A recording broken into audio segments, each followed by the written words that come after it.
यमराज! प्रभु भोलेनाथ! निष्ठा पूर्वक शिव आराधना करने वाले बालक मार्कंडे पर प्रहार करने का तुम्हारा साहस कैसे हुआ?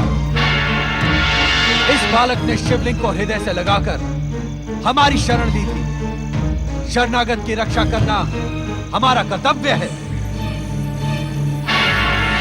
क्या तुम इस सत्य को नहीं जानते कि तुम मात्र काल हो, किंतु हम महाकाल हैं?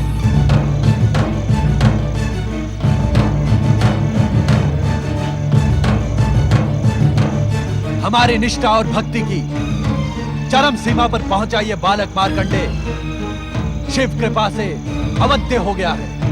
हे शिव शंकर, हे महाकाल, हे भोलेनाथ, मैं तो मृत्यु के अटल नियम का पालन कर रहा था। विधाता के विधानानुसार इस बालक की आयु समाप्त हुई। यदि मैं नियंता द्वारा निर्धारित समय पर आकर प्राण न हरता तो आप हमें कर्म विमुख होने का दंड ना देते? अवश्य देते, किंतु शिवलिंग से निकली ज्वालाओं से आहत यमदूत तथा स्वयं तुम्हारे यमपाश के टूटने पर तुम्हें बालक मार्कंडे की परम भक्ति से उत्पन्न परम शक्ति का ज्ञान क्यों नहीं हुआ? तुम तो कर्मों के आधार पर जन्म और मृत्यु को संचालित करने वाले परम ज्ञानी हो। क्या इस सत्य को नहीं जानते कि इस सृष्टि की रचना हमारी लीला मात्र है? नित्य शिव भक्ति करने वाले का सार्वभौम कल्याण इस सृष्टि और हमारा अटल नियम है। जानता हूं परमेश्वर, जानता हूं। तब तो तुम ये भी जानते होगे कि जो जीवात्मा अपना जीवन मुझ में समर्पित कर देता है वो मेरे आनंद को बढ़ाने वाला एवं मुझे प्रिय होता है। क्या ये सब नीति ज्ञान हमें पुनः दोहराना होगा यमराज? नहीं भोलेनाथ, नहीं। अपने इस दास पर कृपा करें और आज्ञा दें कि अब मुझे क्या करना उचित होगा।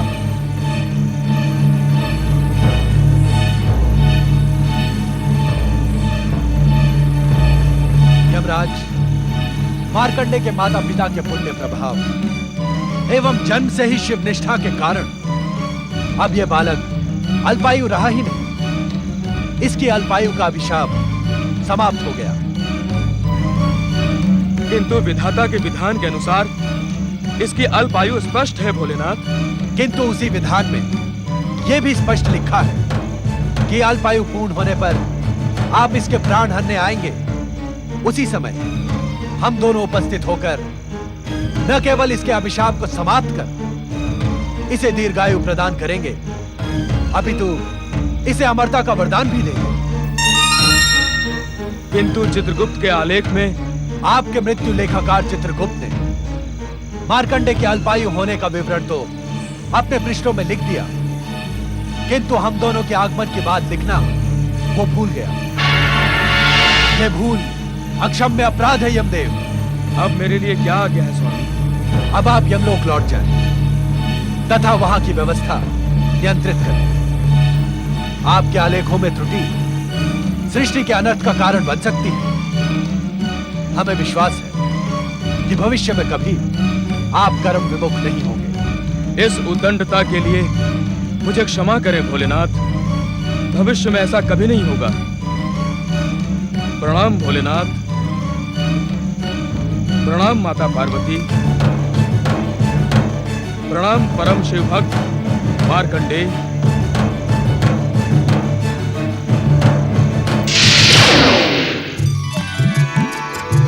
जय हो भगवान भोलेनाथ, माता पार्वती। पुत्र मार्कंडे, तुम शिव कृपा के साथ ही साथ मेरे स्नेह के भी पात्र हो। इस क्षण से तुम मेरे लिए गणेश व कार्तिकेय के समान प्रिय हो। मैं तुम्हें अपने पुत्रों के समान ही अटूट स्नेह एवं सिद्धियां प्रदान करूंगी। जय भोलेनाथ। जय माता पार्वती। जय शक्ति माता पार्वती। जय सर्वेश्वर महादेव जी। हम अज्ञानियों को क्षमा करें। हमने आपकी कृपा पर संदेह किया और मार्कंडे के अल्पायु के भय से अपनी भक्ति को पूर्ण रूप से आपके श्री चरणों में समर्पित नहीं किया। कृपा निधान, आपकी कृपा अपरंपार है। आप तो दया के सागर हैं। आपकी भक्ति असंभव को भी संभव बनाने में सक्षम है। जो एक बार निष्ठापूर्वक आपके श्री चरणों में समर्पित हो जाता है, उसे संसार की समस्त चिंताएं आप पर ही छोड़ देनी होती है। परंतु हमने ऐसा नहीं किया भोलेनाथ। हमें क्षमा करे भोलेनाथ, हमें क्षमा करे। पुत्र के लिए चिंता करना माता पिता का स्वाभाविक कर्तव्य है, किंतु हमारे यहां प्रकट होने का कारण आपकी चिंता दूर करना नहीं, अपितु मार्कंडे की अविचल शिव भक्ति है। मार्कंडे का नाम शिव भक्तों में उसकी अमरता के समान ही अमर हो गया है।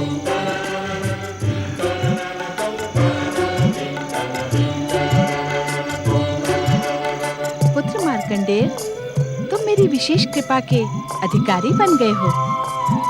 माता, आपके चरणों में एक विनम्र निवेदन प्रस्तुत करने का इच्छुक हूँ माता। अवश्य पुत्र। माता, दुष्ट दैत्यों का अंत करने वाली आपके शक्ति स्वरूप की कथा मुझे बहुत प्रिय है माता। शांत क्यों हो गए मार्कंडे? अपनी इच्छा निसंकोच कहो। यदि आप दोनों का आशीर्वाद हो तो मैं माता की दया, माया और शक्ति स्वरूप का वर्णन एक ग्रंथ के रूप में लोक कल्याण के उद्देश्य से करने का इच्छुक हूँ। तुम्हारी कल्पना एवं इच्छा अत्यंत सुंदर है पुत्र मार्कंडे। इसे साकार करने के लिए हम तुम्हें आशीर्वाद देते हैं कि तुम्हारे द्वारा रचित ग्रंथ न केवल मार्कंडे पुराण के रूप में जगत विख्यात होगा, अपितु आने वाले भविष्य में शक्ति स्वरूपा दुर्गा के भक्तों की भक्ति एवं प्रेरणा का स्रोत बनेगा।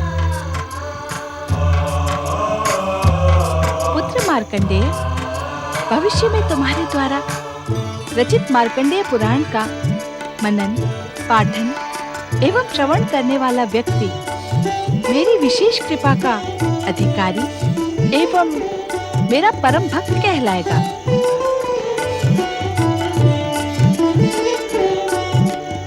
इतना ही नहीं पुत्र, मार्कंडे पुराण का प्रत्येक श्लोक पापी से पापी व्यक्ति को पाप मुक्त कराने वाला, शिव कृपा एवं कैलाश लोक प्राप्त कराने में सक्षम होगा। हाँ भोलेनाथ, माता पार्वती, आप दोनों के आशीर्वाद को आदेश समझकर मैं इसका पालन करूंगा। तुम अपने प्रत्येक अनुष्ठान में सफल हो पुत्र। भगवान भोलेनाथ एवं माता पार्वती की जय।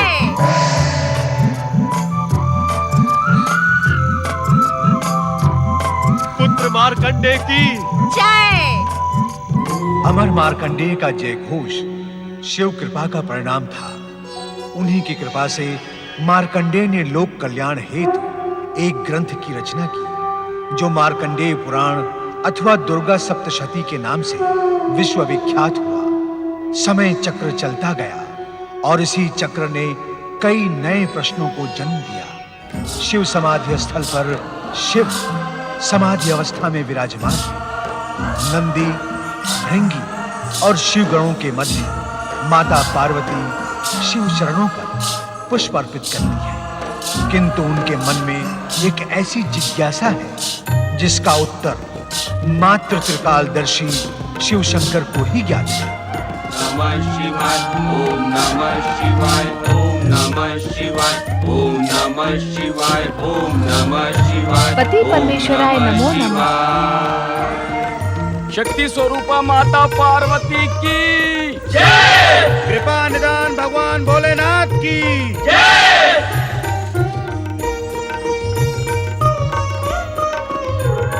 देवी पार्वती, आप हमसे कुछ कहें या न कहें, आपके मनमोहक अति सुंदर दोनों नयन ये स्पष्ट बता रहे हैं कि विगत रात्रि से आप हमसे पूछे जाने वाले एक प्रश्न को लेकर व्यग्र हैं। सर्वेश्वर, निस्संदेह विगत रात्रि को मेरे मन में उठने वाली जिज्ञासा ने मुझे निद्रा से विचलित कर दिया है।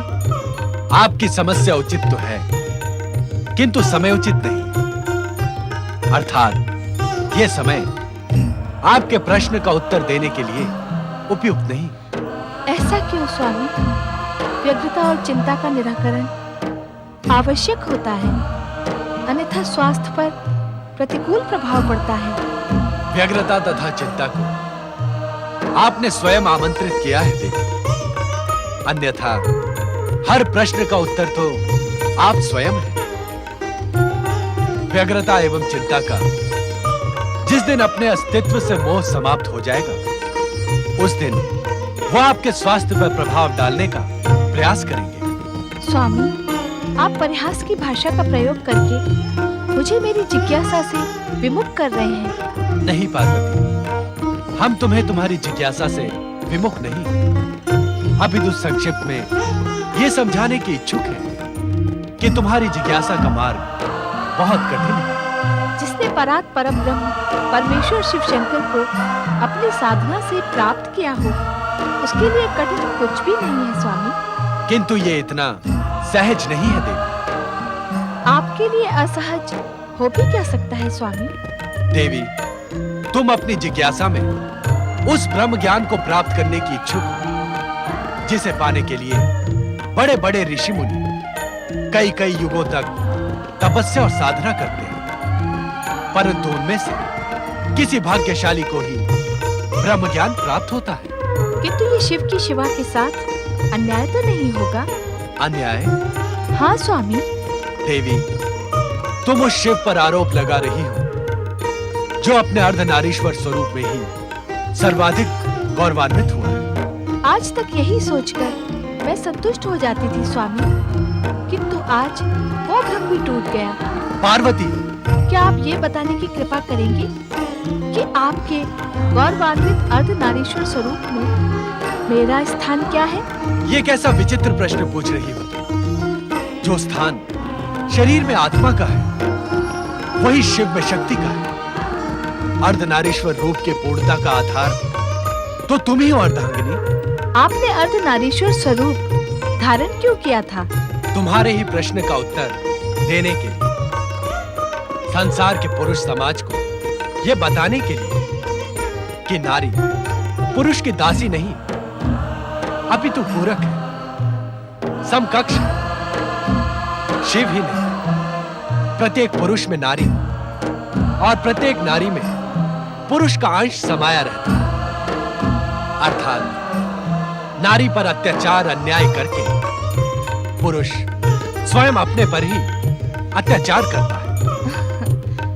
अर्थात इस समय आप स्वयं अपने पर अन्याय एवं अत्याचार कर रहे हैं। स्पष्ट कहो शिवा।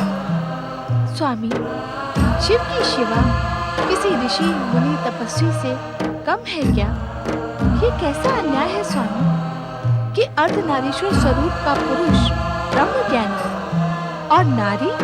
तुम्हारी चतुराई प्रशंसा के योग्य है पार्वती। तर्क और शास्त्रार्थ में उदाहरण अच्छे हैं। ये मेरे प्रश्न का उत्तर नहीं है स्वामी। हम तुम्हें ब्रह्म ज्ञान अवश्य प्रदान करेंगे, किंतु क्या स्वामी? किंतु इसे प्राप्त करने के लिए तुम्हें अपनी शक्ति को केंद्रित करना होगा। तपस्या और योग में जब शरीर शांत और मन परम तत्व में केंद्रित होकर ब्रह्म ज्ञान पाने को उन्मुक्त होता है, तभी ब्रह्म ज्ञान प्राप्त करने की पात्रता प्राप्त होती है।